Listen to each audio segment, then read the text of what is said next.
Currently, I am a 18-year-old. Built up a landscaping business with my friend. Also, I've been working on a software company that makes dashboards for small businesses. What was the most amount of money you made in a single year? It's in the range from about 12 to 20,000, somewhere in there.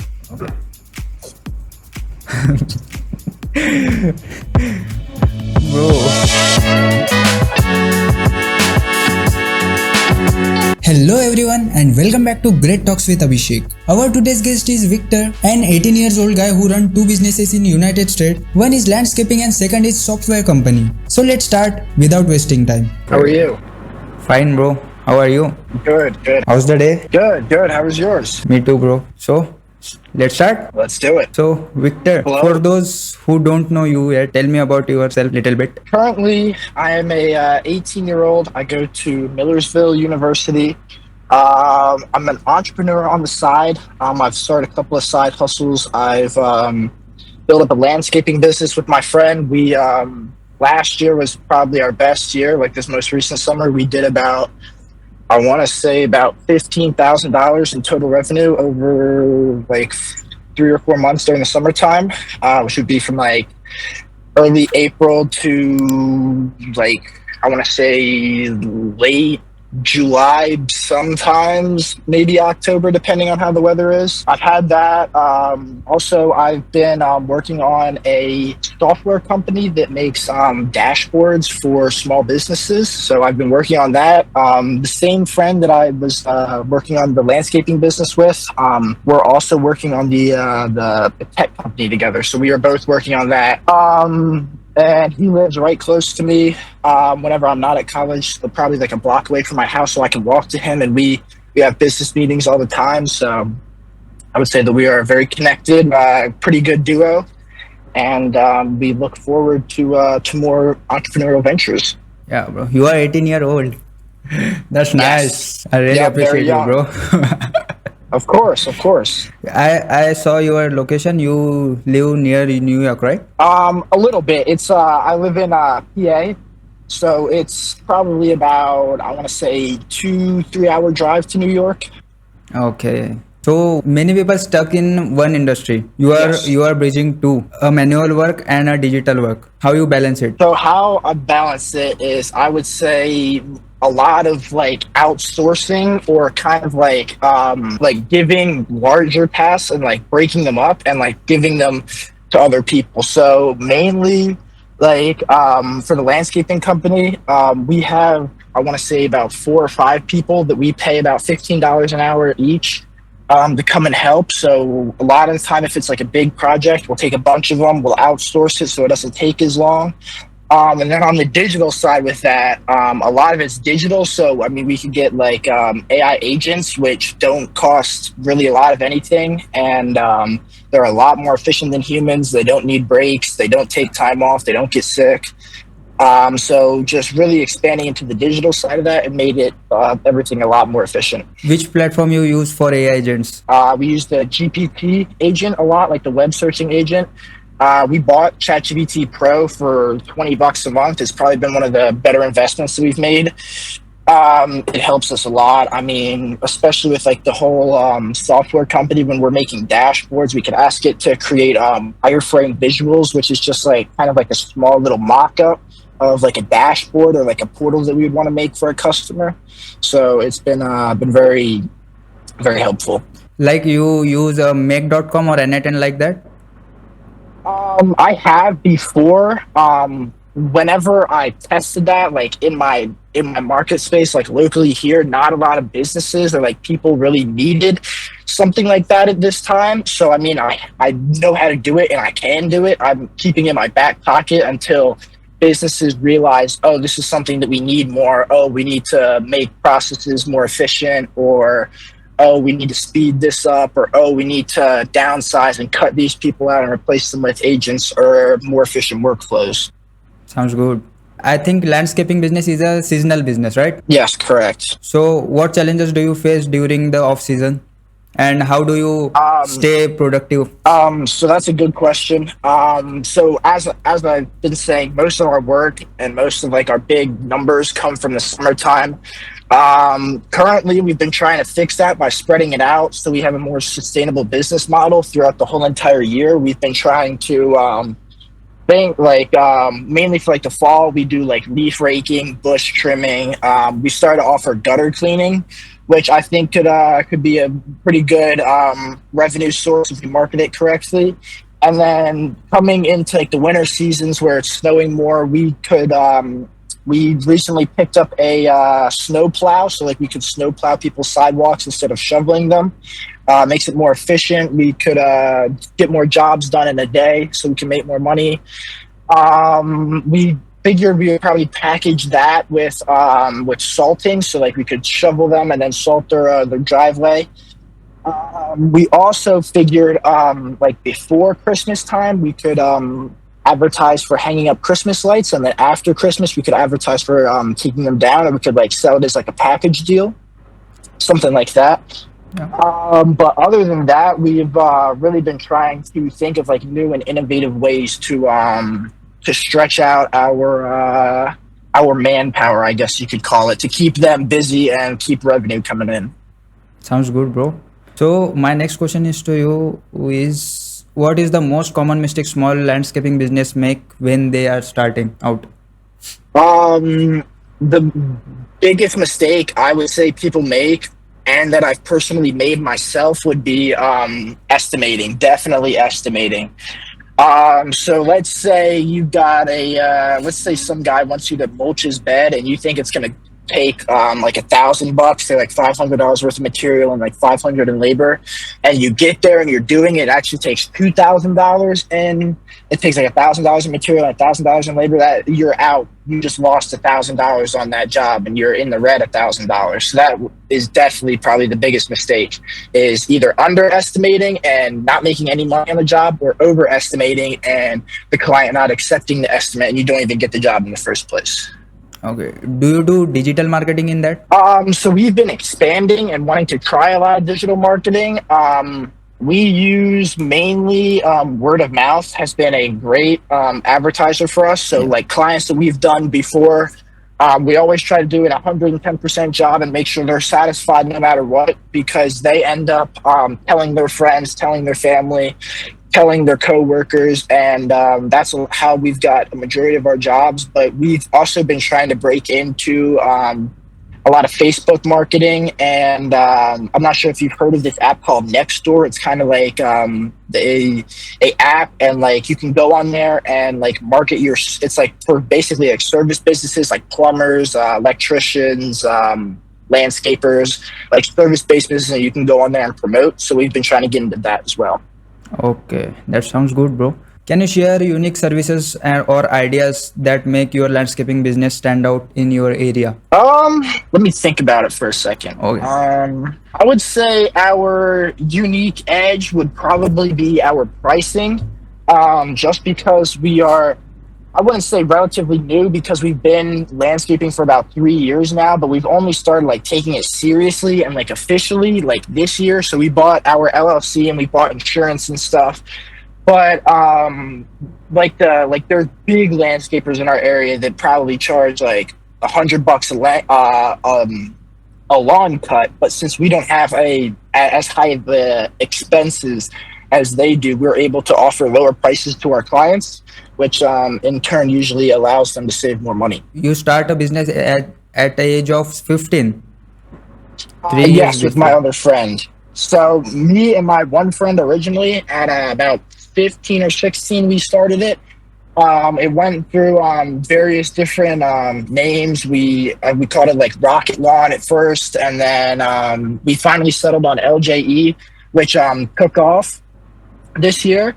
And I mean, it's been very fruitful this past summer. That's great, man. So my next question to you, if someone wants to start a landscaping business today, what would be the top three pieces of advice you give them? Top three pieces of advice would be: number one would be just start. You don't need an LLC or insurance or any of that, like any fancy equipment. To start off, me and my friend, we started with my dad's push mower and his weed whacker as well. We didn't have like a leaf blower or anything. We just had a push mower and a weed whacker. And this year we grew out to, I think we have two weed whackers, a backpack leaf blower, a mower that you could like sit on and ride. We have two push mowers. We have an edger. We have two snow blowers. So we've grown exponentially, but I mean, it all comes in time. Really, the biggest thing, point one would be just start. Point two would be focus on quality over quantity. So like, if you had the option between 5 jobs in one day, and they're all done at 50%, or you got 2 jobs in one day and they're done at 150%, you better pick the 2 jobs over the 5 jobs, because those 2 jobs will bring you more jobs because of the word of mouth advertisement, because you did such a good high quality job on those 2 jobs instead of rushed through the 5. And then my third point would be patience, and you got to have a lot of patience. Got to have a lot of be able to communicate, things like that. Because if you're leading a team, especially of a bunch of teenagers, and there's like 4 or 5 of them, and they're all running around. You got to be very patient. You got to be able to communicate well to them, because if you don't, they're not going to listen, and the job's going to get screwed up, and you're going to lose money. Got it, bro. So my next question to you is, what role does technology play in the modern landscaping business, and have you integrate any new tool or techniques to your business, improve your business? So technology has played a big part, because of me and my friend developing a software company. We used our landscaping company kind of as like a test dummy. So I created a web app for our landscaping company, which allows us to for our clients to schedule their own jobs. They can pay invoices right through our app, and they can like manage their jobs as well. So that just makes it a lot more efficient for our entire business, because we're no longer having to chase clients around for money. We're no longer having to answer calls randomly throughout the day to schedule people. It's just made it a lot more efficient, because it's kind of put everything on the client. So if they want work, they have to schedule it. They have to pay the bills. We don't really come after them, so that leaves us more free time to go out and do jobs, go out and market more, go out and make more money. But yeah, I would say just like technology in general has definitely changed the landscaping environment. It just makes it a lot more efficient. You don't have to do time repetitive, meaningless tasks anymore, really. That's so good, bro. So my next question is, how do you manage clients' relationships and repeat business in such a competitive field? We handle clients. We like to have like a very personal relationship with our clients. So we text them probably like during the summer, at least when like it's like our busy season. We text our clients probably 2-3 times a week. We make sure they're good. They don't have any questions, comments, concerns about our last visit. If they need a new visit, if they need different services, if they need a bush trimmed, if they need their gutters cleaned out. I mean, really anything. We just make sure that we're on top of it at all times. We have we have the app to make our clients' lives easier. But really, like the main thing is just like keeping in contact, checking in. Always talk to the client in person if you have the opportunity. Text, like sometimes like emotions and like meaning gets lost over text. So I found out that like it's always the best way. If you have any problems with your client, if you have any difficulties at all, talk to them in person. It's way more clear. You are able to understand them way better than over text. Okay, bro. Was there ever a moment when you felt like giving up?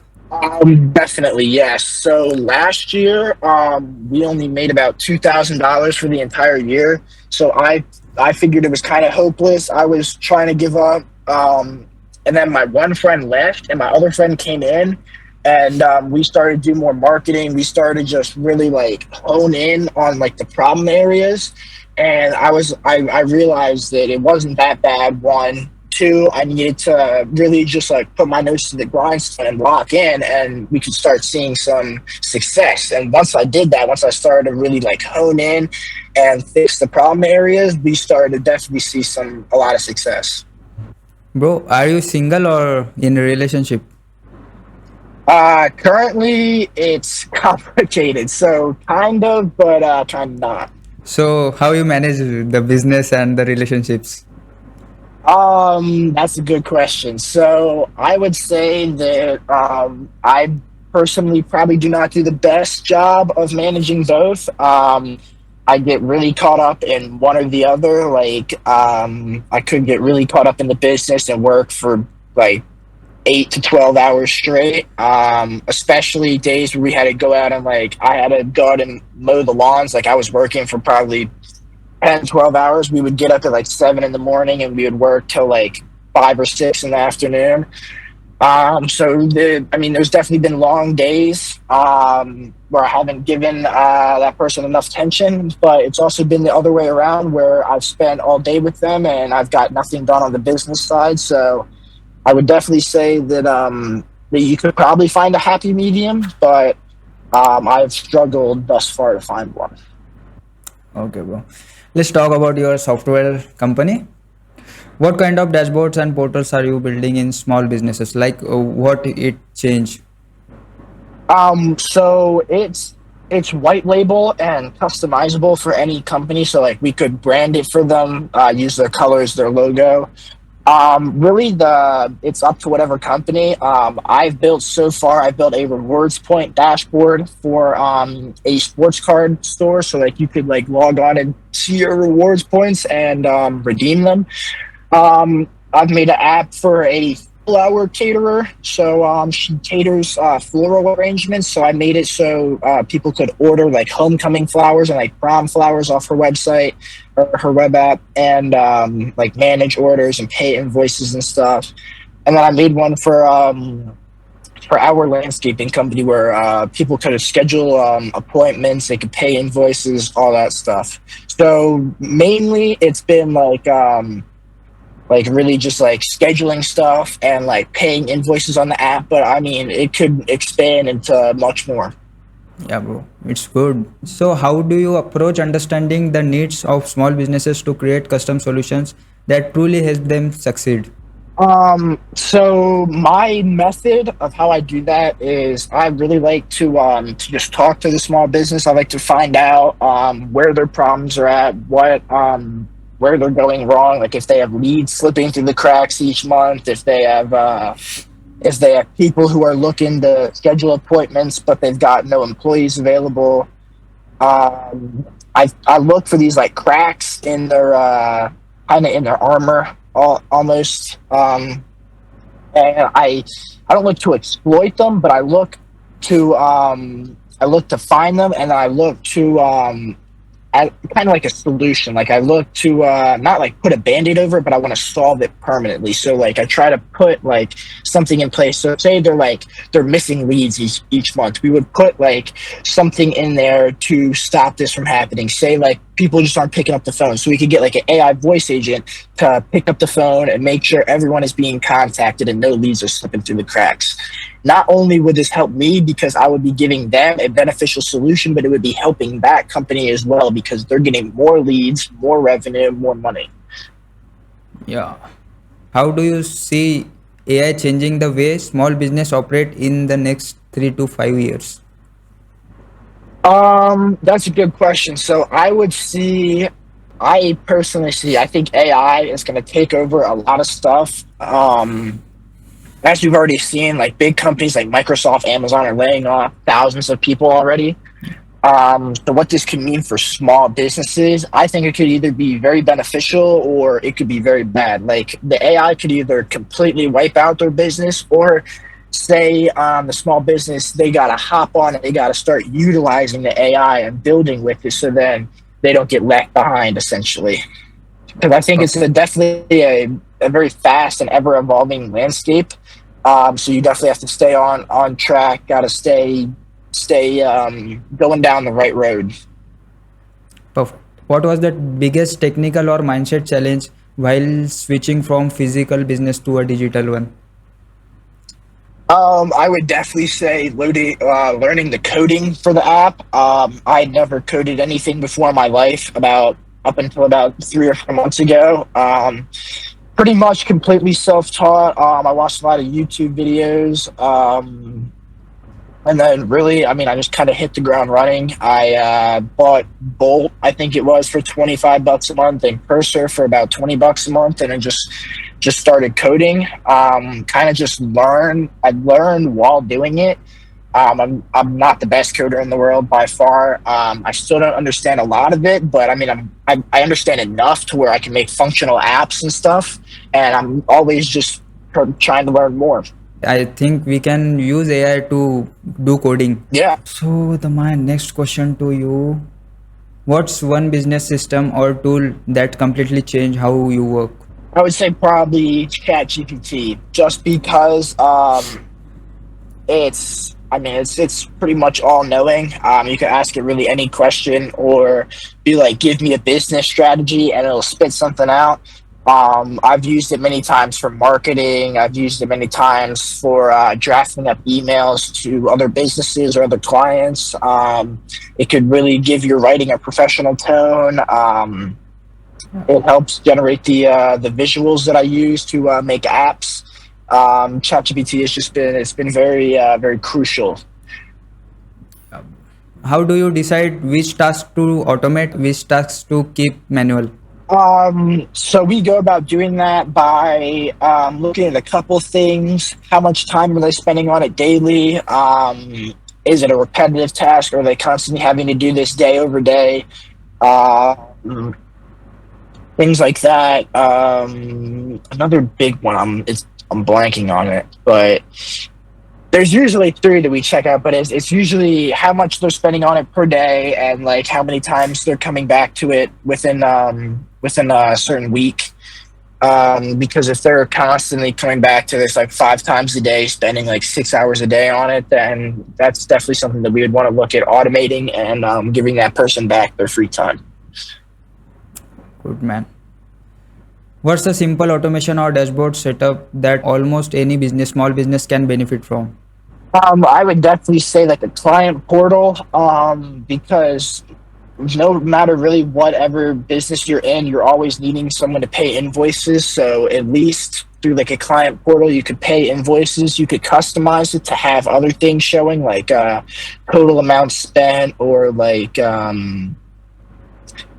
other jobs, like you can schedule jobs. But I think just having the invoice ability through the portal is definitely something any business, no matter what, if you're in a service business or you're in a product business or you're in a digital business, no matter what, I think the invoice capability of a client portal is definitely something any business should check out.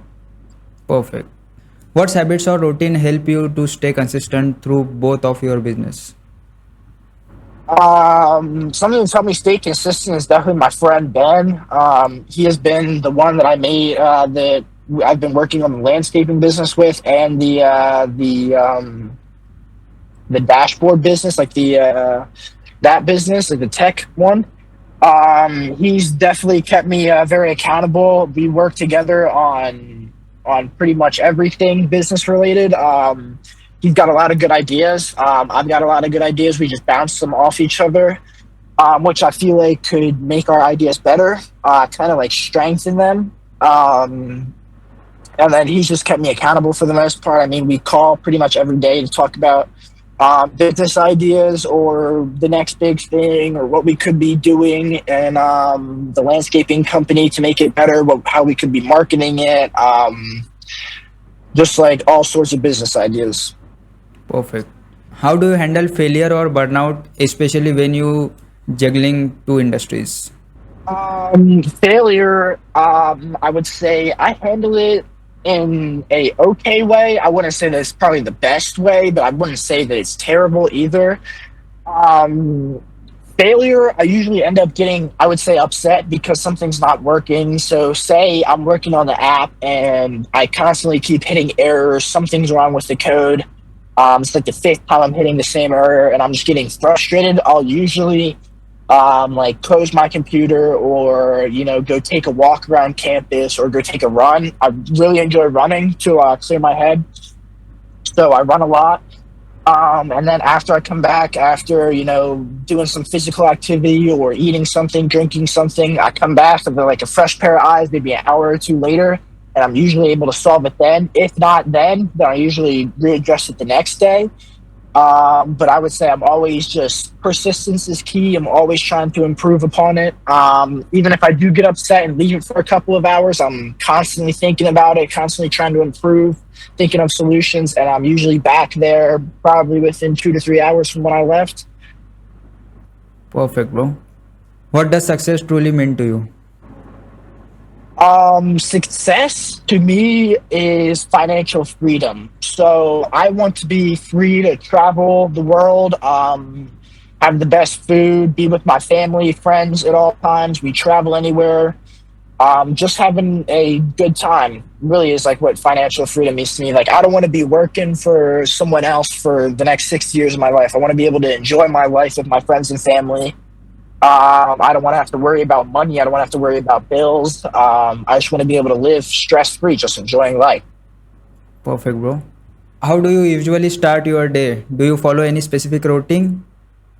So kind of the routine I've been in lately is I wake up around 8:20, 8:30 every day and usually hop straight in the shower. And then go get a bagel. And depending if I have classes or not, I go to classes. If not, then I usually open up my computer and, look over what I was working on the night before. If I do have classes, I go to them and then I do my homework and pretty much just that. Perfect, bro. Who has been your biggest inspiration for your journey so far? Oh, that's a good one. Let me think on that for like 30 seconds. For sure. Um, I would say probably one of my biggest inspirations is Mark Cuban. Because of how he became rich. I mean, he became rich he created a tech company and sold it. I also just think that he's a very good dude. He's not like other billionaires where they're like evil and just like out to like get everybody's money. He got his money. He's not like trying to like kill people to make more. I mean, I think he's funny. He's cool. He seems to be very smart. He's got a lot of good ideas. He never gives up, really. So I would think he is probably one of my biggest idols, I guess you could say. That's nice, bro. Yes, on from Shark Tank. Yeah. What's one failure that taught you the most valuable lesson? That's a good one as well. Probably this one landscaping job. So we were there and we had to remove weeds from this dude's like, so he has a pool and then he has like rocks around his pool and there were weeds like all inside those rocks. So we had to remove the rocks and then remove the weeds. It was very manually labor intensive because we had to pick up like every single rock and then he wanted us to put them back in there, but we didn't communicate with him enough. So we didn't know that he wanted more rocks. So we had to take like 7 different trips to Home Depot, which cut into our profits, cut into our time. I mean, we spent probably 2 or 3 more hours than we needed to there. So I would say not communicating with the client on what he wanted for the job was probably one of our biggest failures. And I learned that no matter what, always talk to the client. Even if you think that it's some small thing, always make sure that it's what they want and you're not just assuming. Yeah, perfect, bro. How did you manage your initial investment and resources when you started? So we started off in landscaping business. I mean, with just the push mower and the weed whacker. So it wasn't a big like financial investment. Like we didn't have to invest like thousands of dollars. So I mean, we had pretty low overhead for the most part. For the software company, that is kind of something that I'm managing right now. Since it's going to be definitely a bigger investment than the landscaping company because I have to buy all these different softwares and I have to pay for the LLC and I have to pay for the For it's a bunch of different stuff. It's like professional emails and like accounting software and all this other a bunch of upfront costs, unlike the landscaping companies. So managing that, probably I have a lot of money saved up that I'm going to invest into it. Which I would recommend if you know that you want to start a business but don't have any money, I would recommend getting like a nice 9 to 5 job, and just saving up as much money as you can until you get enough saved up where you can start this business. But going back to the question of managing it wise, I would say try to start off with the least amount of cost possible and really work on honing your product and your skill, to start generating money. Perfect, bro. According to you, what's more important for business success, product, marketing, or mindset? I would say marketing is probably the most important, at least to me right now. Because with the landscaping business, that is definitely our weakest link is marketing. I think we give out a great product, and I think our mindset is pretty good. The only thing is we can't get like enough. We can't get our product in front of enough people's eyes. So marketing is definitely where we're lacking in the landscaping business. In the tech business, I would say probably more product wise because marketing is easy for digital items. Mindset is also easy for digital items, but it would definitely be the product that allows you to stand out from your competition. Perfect, bro. What's the biggest mistake you made in a business? What did you learn from it? Biggest mistake would probably be this one time landscaping company. I underestimated a job, and I think we lost like $600 on that job instead of making any money. So that was definitely probably one of my biggest failures that I've made. Have not done it since. Um, but yeah, figuring out after working 3 to 4 hours that you're losing $600 is definitely not a good experience. So I would advise working to prevent that from happening. Perfect, bro. I want to ask you that do you ever start a dropshipping business? Yeah. So I have tried to start a drop shipping business. It was probably 3 or 4 years ago when I was about 14 or 15. I tried to start. I had this product. It was a Apple phone case with like AirPods built into it. I never got it off the ground because I did marketing on Instagram theme pages, but they all had like botted followers, so no one actually saw my product. But I think if I had some better marketing and was a little bit older at the time, I definitely could have done something with it because the product was good. A couple of months later, I saw everybody selling the product. Just I did not get the marketing done. But nowadays, I would probably be cautious about drop shipping. I it definitely worked in like 2016 when the Facebook ads were amazing. But now I would say there are definitely better business models where you can be looking at a lot more money if you do not do drop shipping. One would be, I mean, the tech business that I'm in right now. It's new. The AI gold rush is here. I see a lot of people trying to get into it at this point in time. A lot of people that I've talked to through like LinkedIn. I've talked to some venture capitalists before. They've been trying to get their teams on it. I mean, I just see it as a very big booming space, kind of like drop shipping in 2016, but like this, like the tech business is like that. It's like tech in 20, like AI in 2025 is similar to drop shipping in 2016. Perfect, bro. What's something most people misunderstand about running a business? The thing that I think most people don't understand about running a business is the sheer time commitment that you have to put forth. I'm constantly answering emails, answering texts, answering phone calls, pretty much constantly throughout the day.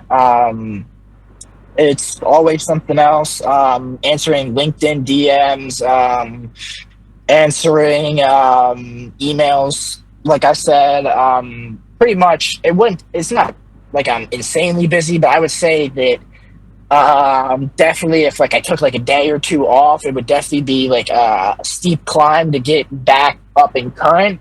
I like to stay current. I don't like to take any days off. If I'm sick, I attempt to push through it because I really don't like to be behind. I like to be in front. I like to be like where the action is. I like to know what's happening so I can capitalize off those opportunities if they present themselves. Perfect, bro. If you could lose everything today, how you get back into it? How I would get back into it is probably, I mean, starting the landscaping business over again with just the push mower and weed whacker. If I lost everything, but if I kept my knowledge, I would definitely do that because I have the knowledge of how to grow a landscaping business again. Um, Digital business wise, I would probably, if I had the knowledge, I would just start it up again. If I didn't have the knowledge, I would do what I did the first time. I'd log on to YouTube, start watching videos, taking notes, and then just jump right in and just like kind of start self-teaching almost. Did you do any job before? So I worked at Jersey Mike's, which is kind of like a fast food like sandwich shop. I also worked at this place called Capro Lumber. It's like a local lumber mill. Both of those jobs, the Jersey Mike's, I kind of just like made sandwiches and stuff. It wasn't that intensive. Capro Lumber, it was slightly more like manually labor intensive because I had to like move wood and stuff and like help people. But other than that, I've been mainly entrepreneurial my entire life. I started it was a marketing company about a year or two ago that didn't quite get off the ground, but I was selling TikTok marketing to small businesses. And then I also had a thing where I would invest my family members' money into the stock market, and my grandpa and uncle gave me $250, and I grew that to about 3,000 over 3-ish months. That's so good, bro. I also start a marketing agency, but it's not work because I don't have knowledge that time. I start Yeah, as a age of 18. Yeah. So we yeah. shut down that time. We rebuild it, but it's not work that much. So we shut down twice. Mhm. So now we are working on AI agents. That's why I'm asking to you which platform you use for AI agents. Yes, yes. Yeah, I've used N8N, I've used Make, I've used both of them. In my opinion, I prefer Make a little bit over N8N.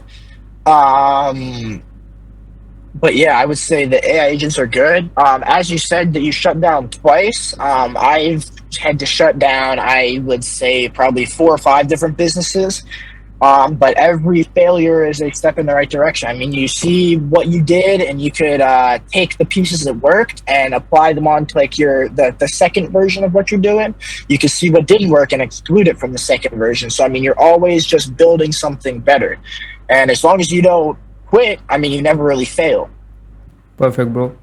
It's like 99% failure, 1% chance to win. So Exactly, I we are agree. working for 1%. Exactly, got to hit the 1%. So my next question is, where do you see your business in next 5 years, landscaping or software? So I can do both. Landscaping in the next 5 years. We hopefully we would have a couple of trucks. So we are looking to buy a truck next summer, like the summer coming up. So hopefully we have a couple trucks, a couple trailers, better equipment. We would in the next 5 years we would be looking to do about 200 or 300K a year in annual revenue. Based on what we're doing right now, in the next 5 years, I think that's achievable.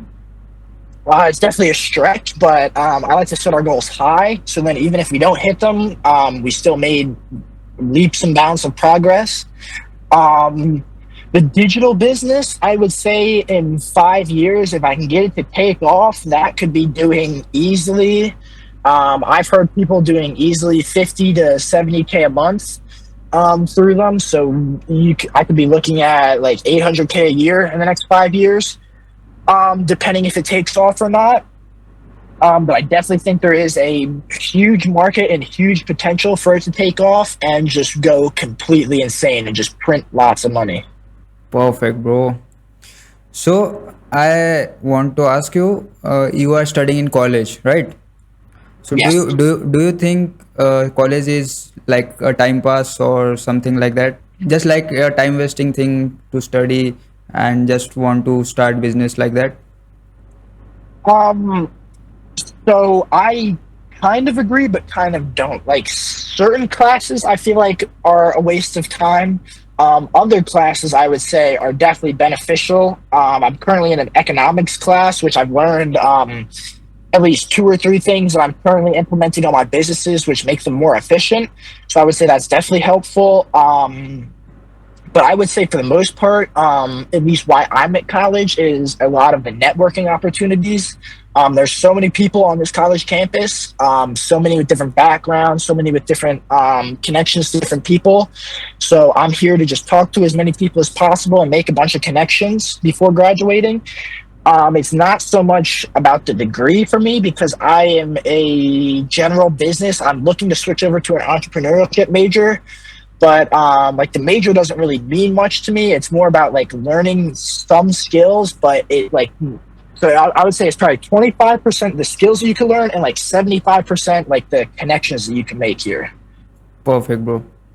So my next question to you is, what was the most amount of money you made in a single year?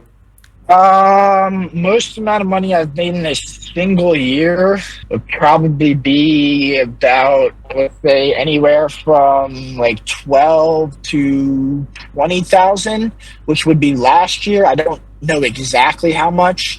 But the landscaping business did about 16,000. That's total revenue. So I forget exactly how much profit we made. But I would assume that it's in the range from about 12 to 20,000, somewhere in there. Perfect, bro. What is the best business advice you ever received? The best business advice that I ever received would be something that I like to say a lot, and it's if you never give up, if you never quit, you never really fail. So I forget who exactly told me that, but it's something that I've really embodied. I mean, it's practical advice. I mean, it means exactly what it says. If you never quit, you never fail. So, like, if you never give up, like, you never really fail.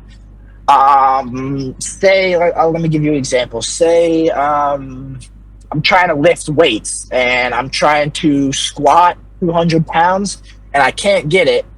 I technically fail, but if I come back the next day and try again and I get it, I never really failed because I keep coming back, I keep trying, and eventually you can hit it. That's beautiful, bro. What is the worst advice you ever received? The worst advice I've ever received is probably waiting. I mean, not taking action is probably the worst thing you can do. This thing that I've heard of, I forget who told it to me. Analysis paralysis. It's where you like start researching a business, but you never actually take any action towards it. You kind of just like you look at it, you look it up, you try and do stuff for it, but you don't really take any action. And I'd say that's probably one of the worst places to be, because you don't actually get anything done, but you feel like you're getting stuff done. Perfect, bro. So my next question to you is, if you could give one piece of advice to young entrepreneurs, what would it be? It would probably be, as I said before, if you don't quit, you never fail. That's like persistence is probably one of the best attributes that you could have. One of the things that I harp on the most, especially to my team, is persistence. Always coming back, always keep trying, and never giving up is really something that I harp on with my team. Um, it's something that I harp on. I mean, with anybody that I'm with, I tell myself it all the time. But it's probably the most important thing I could tell anybody, or the most important lesson I could give anybody is just have lots of persistence. Never give up. Always push through. Always look for new angles of how you could win, and really just never give up. Perfect, bro. Do you come from lot of money? I do not know. Probably middle class. I mean, comfortable life, but not rich, not poor. I have a nice home. My parents, we go on vacations. I couldn't really ask for any more than what they give me, but I would definitely say that we're not rich, but we're not poor. It's a comfortable life. So, bro, my questions is done, but I want to ask something like, why do you choose a entrepreneur journey? Why you don't choose a job? Um, so I personally do not want to work for someone for the rest of my life. For 60 plus years, for one, for two, your income would be linked to how much time you put in. Which, if you want to get rich and you want to have financial freedom, you have to unlink your time to your money. Um, so what really drew me to entrepreneurship is just like the freedom that you could have, and just not really working for anybody else. Perfect, bro. Yeah, you tell me you failed in 6 7 businesses. Yes. What they are? Which one? So the first one would be the marketing business that I had. That failed because I couldn't get any businesses that wanted any TikTok marketing. The second one would be like whenever I was investing, I had terrible risk management. So even though I took the $250 to 3,000, I was not able to keep it at 3,000 because I had bad risk management. So it went back down to I think like 500 or something. So that taught me a lot about risk management. Other businesses that I failed were previous landscaping businesses.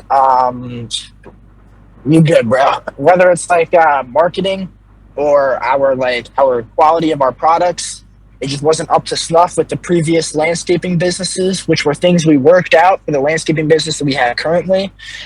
Other businesses that I failed were, I mean, I've tried a lot of different businesses. Drop shipping, that didn't work because of the marketing. I think the product was solid. It was just the marketing. Trying to think of any more. I can't think of any more off the top of my head. I will let you know if I think of anything else though. Perfect. Someone who watch our podcast give some advices like they want to start but Um, they don't have connection like that. so my best advice to someone who is starting a business would definitely be taking action and kind of just getting out there. Whether you know what you want to do or not. Honestly, just getting out there. Like if you want to do landscaping, you just got to go out there, start knocking on people's doors. Offering it for free at first is a good thing to do. So offer your services for free just to build up your skills and build up like sort of like a reputation in the community before you start charging for it. That is definitely a good thing. A second good thing that I could recommend is find people who are where you want to be and offer them some sort of value. So, say you meet some CEO who's in like a tech business that you want to be in. Go up to them and offer to get them coffee every day, or somehow increase your value to them. So then, in return, they can give you set of skills or some knowledge in return. Perfect. So someone want to start a tech business like, so how did they get a perfect idea? So at least from what I have come across, you will pretty much never have the perfect idea at the start. So the tech company that I'm currently making, it went through probably 10 or 12 iterations, name wise and logo wise, before I settled on something. So it's been probably a month in the making at this point. But you just need to get like a big picture idea and start working towards that, and everything else should pretty much just fall into place. Perfect. So someone want to start from zero, like they have nothing, just a phone. How can they make money? So you can make money in a couple different ways. If you just have a phone, you could one, learn skills off of YouTube. That I would probably recommend being the first place you go, like YouTube, to learn skills. Other places like that. But you just need to learn some high income skills, some valuable skills that other people don't know, so then you can sell them. And then I would go to places like Upwork or Fiverr, like freelancing websites, and I would start to market my skills, get practice, maybe a little bit of money for them. After that, I would find like a friend and teach them about it, so you could have someone that comes along with you for the journey. And then you set up your legal structure. So like whether that be like an LLC or like an S corp, C corp. And then you start marketing and you just start building a business. I mean, over time, things that you know that you don't know now, you'll understand better.